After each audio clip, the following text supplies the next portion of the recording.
14 Weird Facts About Bimbo, 1930, that feel unbelievable today. Early cartoons were not created for children. They were made for crowded theaters, curious adults, and audiences ready for strange ideas. One forgotten example is Bimbo, a Fleischer Studios character introduced in 1930. His cartoons were darker, stranger, and far more experimental than modern animation. Some details feel shocking today. His story reveals how wild early animation truly was. Fact 1. Bimbo didn't start as a human at all. The first surprise is simple. Bimbo didn't begin as a little man at all. In Fleischer Studios' early sound-era shorts, he's drawn as a black-and-white cartoon pup with floppy ears and a round dog body made for rubber hose motion. Fleischer Studios' own history says dogs were central to the studio's world, and it points to Betty Boop's boyfriend Bimbo, while noting the Fleischer family also had a real-life dog named Bimbo. In the Tall Cartoons series, a dog named Bimbo gradually became the featured character, shaped by the studio's leaders, including Max Fleischer and Lou Fleischer. Hot Dog, 1930, is widely cited as the first Tall Cartoons short to feature Bimbo, and it's also noted as the first Fleischer cartoon that was almost fully animated on Kells, using a full range of grays, and the result looked brand new. Early 1930s cartoon units often tweaked characters between releases, and Fleischer's crew treated models like clay,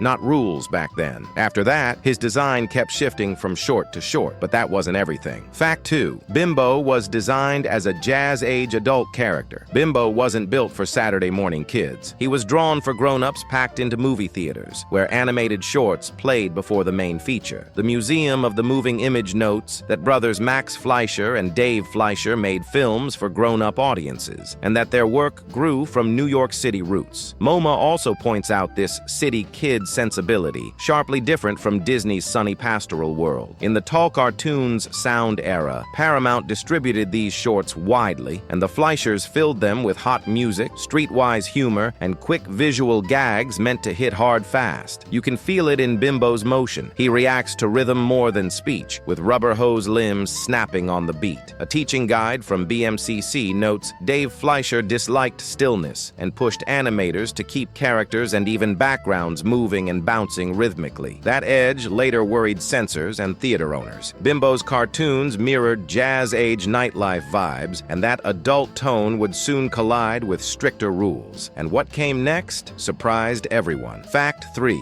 The rotoscope trick that made Fleischer animation feel unfairly smooth. Max Fleischer didn't just animate Bimbo's world, he changed how animation could move. In 1915, while working at Popular Science, Max filed a patent application for a machine he called the rotoscope. The idea was simple: project live-action film onto glass and trace it, frame by frame, so a drawn character could move with real human flow. Fleischer Studios says Max wanted to fix the jerky feel of early cartoons, and he used his brother Dave Fleischer in a clown suit as the filmed model for Coco the Clown. Britannica notes the Fleischer brothers exploited rotoscoping in Out of the Inkwell, proving the technique could sell realism inside a cartoon. By the time Bimbo's Tall Cartoons arrived, the studio already had this tool, and that smoother, more lifelike motion became part of the Fleischer signature. Animators could mix traced movement with wild distortion, making dance steps snap, stretch, then recover instantly. It's one reason Bimbo can feel oddly alive even in a chaotic, rubber hose world. But the studio had more visual tricks waiting. Fact 4. Bimbo was born in the wild pre-code window. Here's the twist. In 1930, cartoons didn't follow the strict family-safe rules people assume. The motion picture production code existed, but it wasn't rigidly enforced until July 1st, 1934. And Cartoon Brew notes that 1934 pre-code cartoons were packed with elements that would soon be banned. Fleischer Studios confirms the code hit animated shorts too, forcing the studio to revamp Betty Boop's look and even her supporting characters, including giving her a new, more proper love interest. That clampdown matters for Bimbo, because his early Tall Cartoons were made in the freer window, when the studio could lean into spooky moods, adult theater humor, and strange transformations. In Bimbo's initiation, 1931, he's dragged through surreal trials by a secret society that keeps pressuring him to join. By today's standards, it feels bold, anxious, and oddly intense for a cartoon. Once enforcement tightened, Fleischer's edges had to soften, and Bimbo's place in that world became became harder to justify. It didn't happen overnight, but the squeeze was real, and that pressure kept building. Fact 5. Betty Boop's sudden fame pushed Bimbo into the shadows. Betty didn't just join Bimbo's world, she took it over. In the Talk Cartoons short Dizzy Dishes, released on August 9, 1930, Fleischer Studios introduced a flapper-style singer beside Chef Bimbo. The design is credited to animator Grim Natwick, working under producer Max Fleischer, and she began with dog-like features before becoming fully human in later shorts. Reference History's note she first served as Bimbo's girlfriend, but her popularity surged so quickly that she became the studio's biggest draw. Encyclopedia.com describes her debut as a minor character who rapidly became the most popular creation at Fleischer. As fans asked for more of her, the studio retooled the Talk Cartoons line, and by 1932 gave her top billing as the Betty Boop series, pushing Bimbo into the background. The shift wasn't a story twist, it was a business pivot you can see in the credits and titles. That decision changed which characters got music and screen time. Bimbo stayed nearby, but the spotlight moved. His spotlight began fading fast, and what came next surprised everyone. Fact 6. Censors quietly erased Bimbo to clean up Betty's world. Censors didn't just nudge Bimbo's world, they squeezed it tight. The motion picture production code existed earlier, but in 1934 it gained real teeth. Major studios had to secure a seal of approval for films released on or after July 1, 1934, through the Production Code Administration led by Joseph Breen. Fleischer Studios confirms the code hit animated shorts too, forcing producer Max Fleischer's team to revamp Betty Boop's look, her stories, and even her supporting cast. On the same timeline, Cartoon Brew notes that Betty's skirt was lengthened and her canine boyfriend Bimbo was dropped. That wasn't a tiny tweak. It removed a relationship that censors could read as improper once Betty looked fully human. Fleischer Studios even says Betty was given a new, traditionally acceptable love interest, Fearless Fred. So Bimbo didn't get a big goodbye. He simply stopped showing up as the rules tightened. The studio's wild nightlife jokes had to calm down fast too, and when Bimbo vanished, the series' mood shifted with him. But that wasn't everything. Fact 7. Bimbo disappeared without any official farewell. What makes Bimbo's exit feel so strange is how quietly it happened. Fleischer Studios never announced his retirement, never produced a final short centered on him, and never explained his disappearance to audiences. One year he was there, popping up in Tall Cartoons and early Betty Boop cartoons, and then he simply wasn't. Animation historians like Leonard Maltin explain that early studios treated characters as flexible tools, not long-term icons. If a character no longer fit the studio's direction, it was easier to stop using them than to explain why. By the mid-1930s, Fleischer Studios focused heavily on Betty Boop and then Popeye, both of whom aligned better with censorship rules and merchandising needs. Bimbo's last confirmed appearances fade out around 1934, right as the production code took full control. No ending, no closure, no final gag. For modern viewers used to carefully planned character arcs, that feels unbelievable. But in early animation, silence was the ending, and that abrupt vanishing left historians with questions that still linger today. Fact 8. Several Bimbo cartoons nearly vanished forever. Early animation wasn't treated as history, it was treated as disposable. Fleischer Studios, like most studios of the 1930s, did not systematically preserve its films. Bimbo cartoons were shot on nitrate stock, a fragile material that warps, decays, and can even destroy itself over time. As sound technology advanced and characters fell out of favor, many shorts were simply shelved or discarded. Animation historians at UCLA Film and Television Archive and the Library of Congress have confirmed that several Fleischer-era prints survived only because private collectors stored them by accident. Some Bimbo shorts circulated for decades in incomplete or heavily edited television versions, hiding their original visuals and music. When restoration efforts began in the late 20th century, archivists were surprised by how dark, surreal, and intense the original theatrical prints looked. Missing frames had altered pacing. Lost audio changed tone. These restorations forced scholars to rethink Bimbo's role in animation history. What once seemed like simple cartoons turned out to be experimental time capsules, and every recovered reel revealed something new about how close Bimbo came to disappearing completely. Fact 9. Bimbo reflected Max Fleischer's personal creative mindset. Bimbo wasn't strange by accident. He reflected how Max Fleischer saw animation itself. Animation historians like Donald Crafton explain that Max Fleischer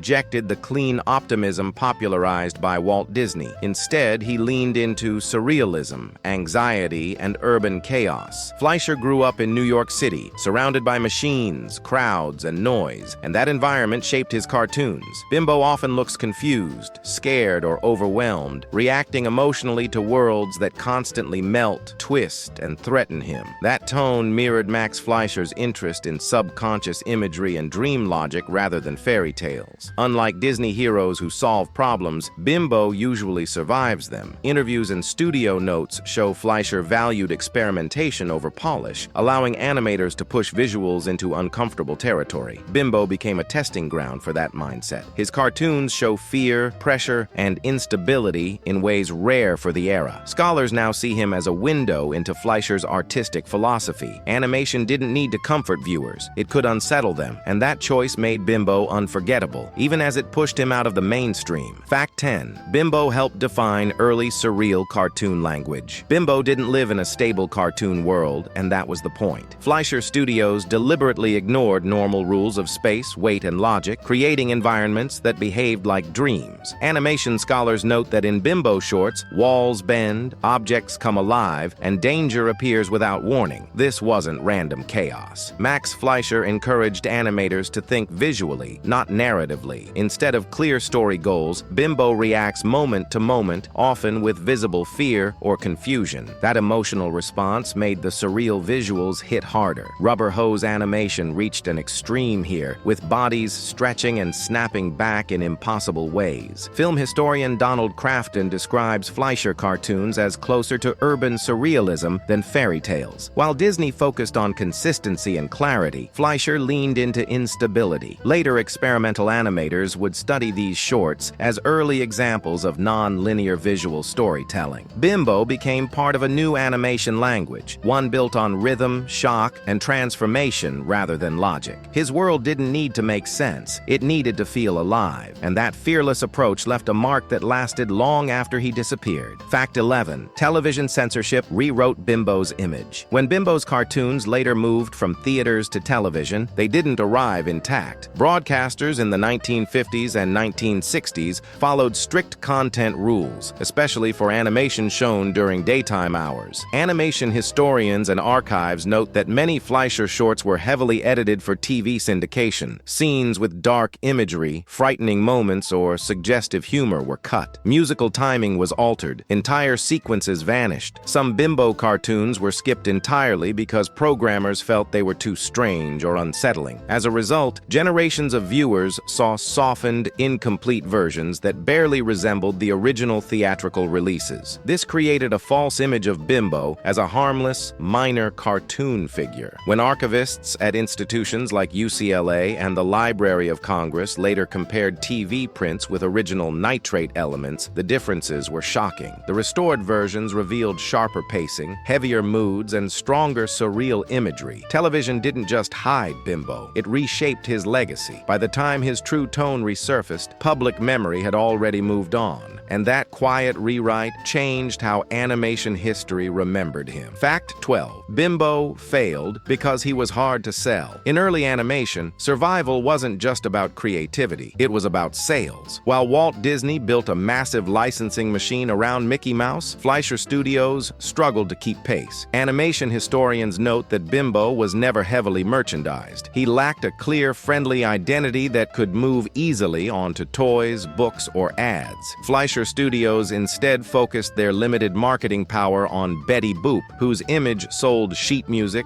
dolls, and household items. When Popeye arrived in 1933, backed by King Features Syndicate, merchandising priorities shifted again. Compared to them, Bimbo became expendable. Studio documents and trade coverage show that merchandising success influenced which characters received development and screen time. Bimbo's design also posed problems. His shifting form warm and anxious personality made branding difficult. Fleischer valued experimentation more than consistency, but that hurt long-term visibility. Without strong licensing support, Bimbo had no financial shield when censorship tightened and audience tastes changed. In a business-driven industry, that weakness mattered. Creativity kept him interesting, but it couldn't keep him alive. And that quiet business reality sealed his fate. Fact 13. Film schools revived Bimbo long after audiences forgot him. Bimbo didn't disappear everywhere. He survived quietly in classrooms. As animation history became an academic subject, film schools and archives began re-examining Fleischer Studios' work. Institutions like UCLA Film and Television Archive and MoMA use Bimbo shorts to teach early sound-era animation, timing, and experimental movement. Scholars point out that his cartoons show techniques rarely explained in textbooks, like rhythm-driven motion and emotional reaction without dialogue. Students analyze how rotoscoping, rubber hose animation, and surreal design combine in a single short. Animation historians such as Leonard Maltin and Donald Crafton cite Bimbo when discussing non-Disney animation paths. His imperfections are part of the lesson. They reveal how early animators learned by pushing too far, not by playing safe. As restored prints became available, Bimbo's reputation slowly shifted from forgotten mascot to case study. He wasn't meant to be timeless. He was meant to test limits. And in classrooms, that role finally earned him respect he never had in his own era. Fact 14.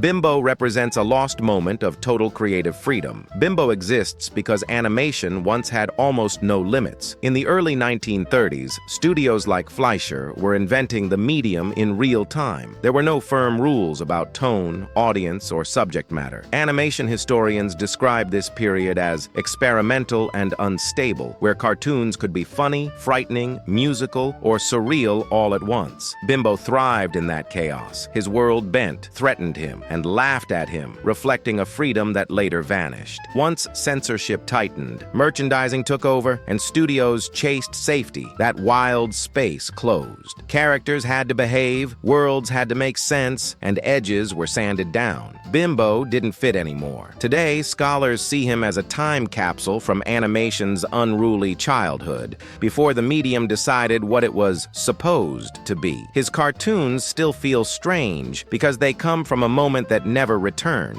Bimbo reminds us that animation wasn't born polished. It was born fearless, and once that freedom disappeared, it never fully came back. Bimbo's story isn't just about one forgotten character. It's about a time when animation had no clear rules and no safety rails. Fleischer Studios used him to test sound, movement, mood, and fear in ways that feel shocking today. Censorship, business pressure, and changing tastes erased him, but his strange spirit still survives. Bimbo remains proof that animation once dared to be truly wild.